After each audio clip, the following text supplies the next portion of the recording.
It starts in a little fishing port in West Africa in 1865. A boy is born. He became arguably the greatest sportsman Northern England has ever seen, but you've probably never heard of him. I just feel so proud of his achievements, and I'm so thankful that at last his story's been able to be told. He was the pioneer. He has a part of history. We all start somewhere, and we start with Arthur Walton. This was what began the whole story. I found it in this old box that had belonged to my mother. It's a photo of Arthur Walton, who Sheila Leeson believed to be a distant relative. She didn't know it, but he had a remarkable story. Arthur Walton was born in Jamestown, in the Gold Coast, now Ghana. His Scottish father was a Methodist preacher, his Ghanaian mother a tribal princess. Arthur left for Britain to train as a preacher himself, but he found his true calling in the northeast of England.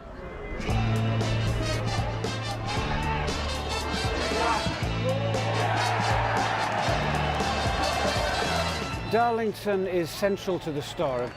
It's where Arthur made his name. He played football for Darlington, played a bit of cricket here. He was a first-class cricketer, but an even better goalkeeper. He was a showman. He'd swing on the crossbar and catch the ball between his knees.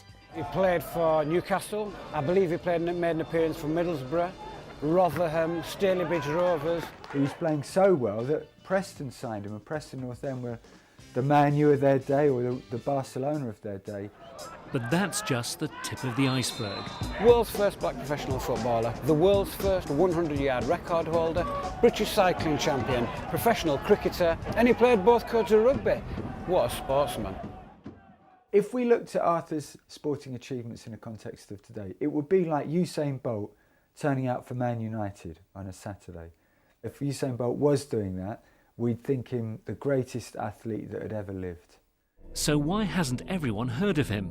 The reason is because he had a scandalous family secret kept hidden in this box. This is my mother. Also in the box was the picture of Arthur's sisters. This is Arthur's father, Reverend Henry Wharton. Arthur was married to the sister of Sheila's grandma, but the photos of an entire African family and Arthur's personal belongings point to a much closer link. Amongst the box of photographs, there was Arthur's Bible. I was looking through that and I found these verses underlined. There was given to me a thorn in the flesh, the messenger of Satan to buffet me. For this thing I besought the Lord thrice. I think he's trying to tell me that he'd committed adultery. He'd been with my grandmother 3 times and she'd had 3 children. It made Sheila realise why her grandma was banished from the family, because Arthur Wharton was actually the grandfather she never knew. Sheila's heading from her home in Yorkshire to Ghana. It's the last chance she'll ever get to trace her family roots. I feel fantastic. It's never thought it would be here.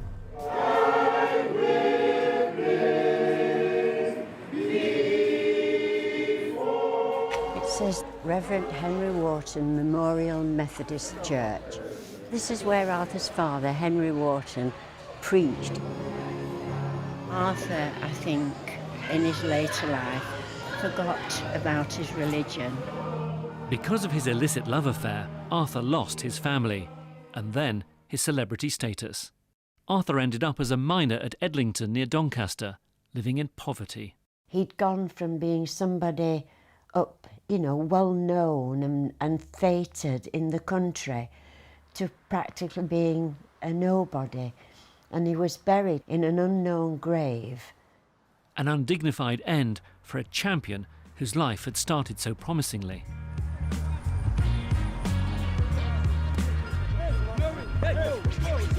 Well, this is the school that he attended.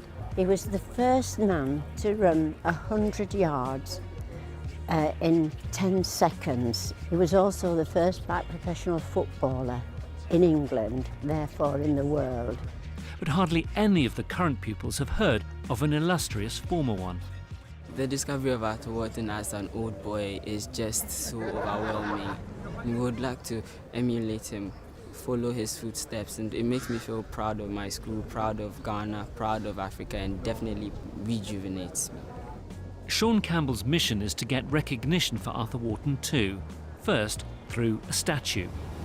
Well, when I first decided to run a campaign, I just wondered how many statues or monuments to other black British achievers there were out there.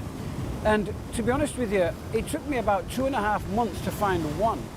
Sean will eventually unveil a 17-foot-high statue, and until then, his small bronze replicas have been bought by football's most powerful organisations.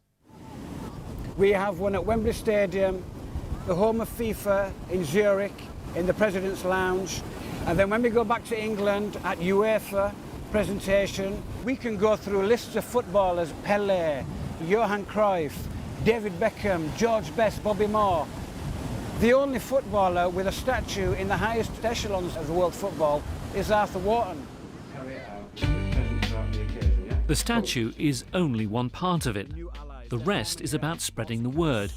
He has the ear of the British High Commission. He has the ear of local dignitaries. And Sean's even blagged his way onto national TV.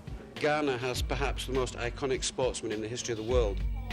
But the timing of the campaign couldn't be better. In Europe now, where the war is being waged against racism in football, and someone like Arthur Wharton can be the icon and the symbol for overcoming racism. Though Arthur was loved by many across the north, he had to fight his own battle. When they reported on matches, for example, they'd refer to him as the darkie, or they'd say that he had monkey-type features. In 1886, the people of the northeast of England called for Arthur to play for England. He was denied the opportunity because of the colour of his skin. Nearly 100 years later, when the first black man played for England. Being a black player, being a goalkeeper, playing in the 1800s, late 1800s is just absolute, that is mind-boggling. I never knew anything about Arthur Wharton until 6-7 years ago, which is a crying shame. Now, you speak to the Rio Ferdinands of this world, you speak to Andy Cole, and they all know about Arthur Wharton. So we're doing our little bit to get his name up there. They're doing exactly that out in Ghana too. It's Arthur Wharton's birthday, and in the place where he was born, a football tournament held in his honour. This is a deprived community. Majority of them are fishermen and fisher folks. So a gentleman such as Arthur brings hope that, despite all the adversity, despite all the obstacles, one could make it through and reach to the top. Everywhere we've been so far, from the little streets to the football pitches, you're seeing children playing football, and sometimes they haven't even got a football to play with.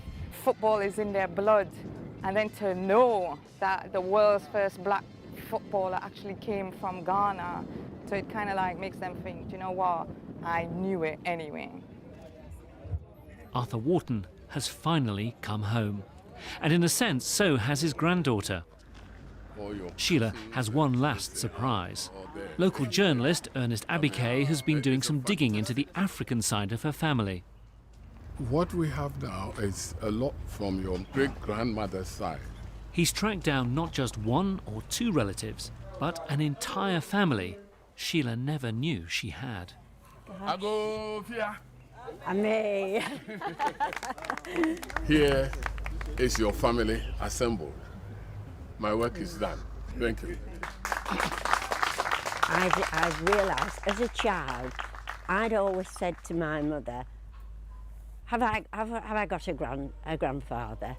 And she never answered me. I'm very proud to be a member of your family. I just feel so full. It's very emotional to be here with you all. And thank you.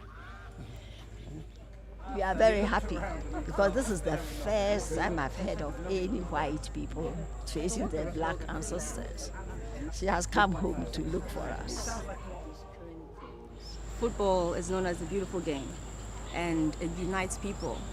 And look at what's happening here today. You know, we're all united. People from all over the world come together, all because of one man and his journey. The culmination of my life. It's, I think, the most greatest day of my life.